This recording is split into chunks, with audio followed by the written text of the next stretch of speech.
Mourão asseverou que poderá chegar um momento em que os militares terão que impor isso, ação militar, e que essa imposição não será fácil.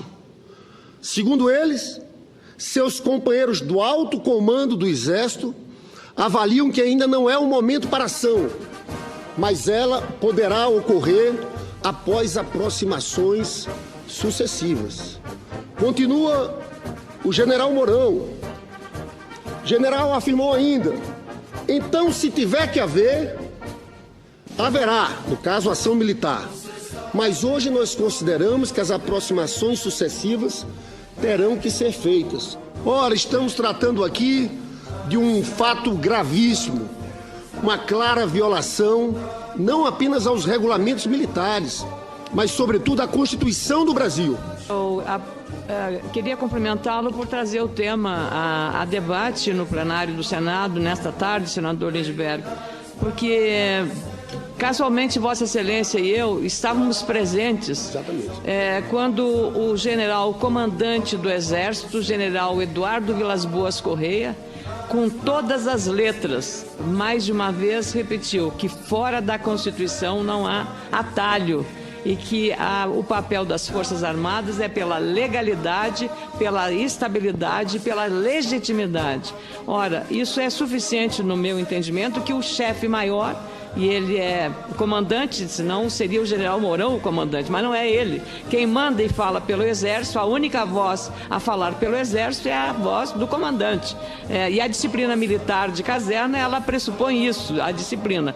Eu fico com a palavra do general Vilas Boas, absolutamente assertiva, que repetiu tudo aquilo que na nossa audiência pública, na Comissão de Relações Exteriores e Defesa Nacional, ele reafirmou exatamente o compromisso das Forças Armadas, não apenas do Exército, mas também de Marinha e Aeronáutica, com os princípios e os preceitos constitucionais. E eu confio realmente nessa palavra, porque conheço pessoalmente o general Vilas Boas, que é uma das cabeças mais brilhantes do nosso país e que faz, digamos, na área civil seria bom que nós tivéssemos uma pessoa tão preparada quanto ele. Então, não desconheço e também eu gostaria de apenas limitar que não é esta a posição das Forças Armadas brasileiras. Não se engane aqueles que querem cair no canto da sereia, daqueles que alegam a intervenção armada ou o uso inadequado das Forças Armadas para combater a corrupção. Foi no uso inadequado das Forças Armadas que não existia Ministério Público. Era durante o regime de exceção. Em regime de exceção existe corrupção e muita. Só que não existe imprensa livre para denunciar. Não existe Ministério Público para fiscalizar. Não existe Ministério Público para denunciar. E não existe, em especial, parlamento para fiscalizar o funcionamento. Nada pode existir como alternativa à democracia. E toda vez que se ameaça, se chantageia, se intimida a democracia, tem que ter uma reação por parte daqueles que defendem a democracia. Portanto, é urgente convocar o senhor ministro da Defesa neste parlamento, para que ele ou tome as medidas que são necessárias, ou esclareça qual a verdadeira condição, se existe de fato no âmbito das Forças Armadas ou do Exército algum pensamento, alguma compreensão. E eu não acredito. Eu quero acreditar que foi palavra isolada de um maluco. Declarações isoladas de um maluco. Porque eu acredito com muita convicção que as Forças Armadas em nosso país são regidas pelos princípios que estão na Constituição.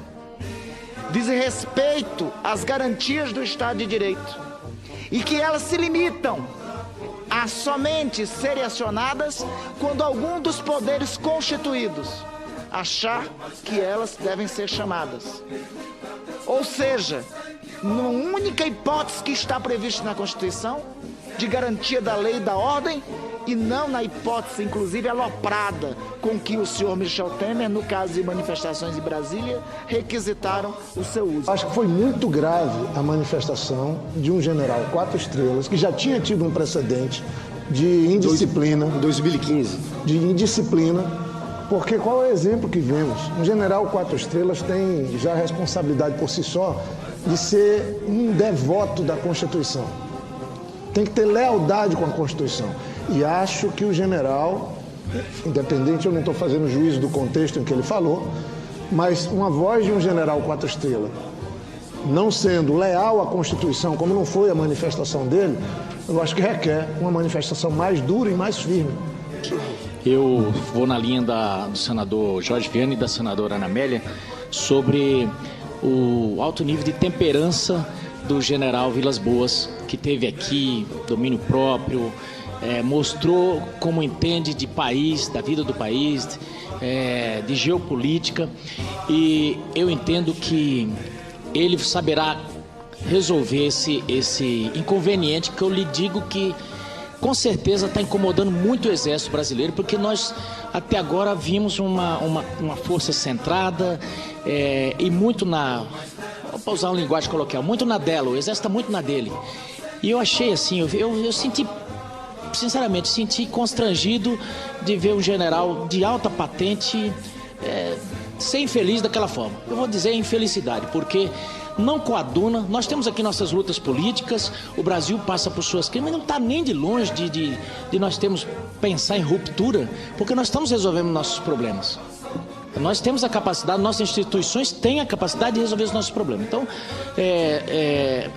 sinto que ele foi um ponto fora da curva e eu não tenho dúvida que o general Vilas Boas vai chamá-lo às falas, porque, com todo respeito pelo general 4 estrelas, mas ele não esteve à altura do seu estrelato nesse momento infeliz daquela fala.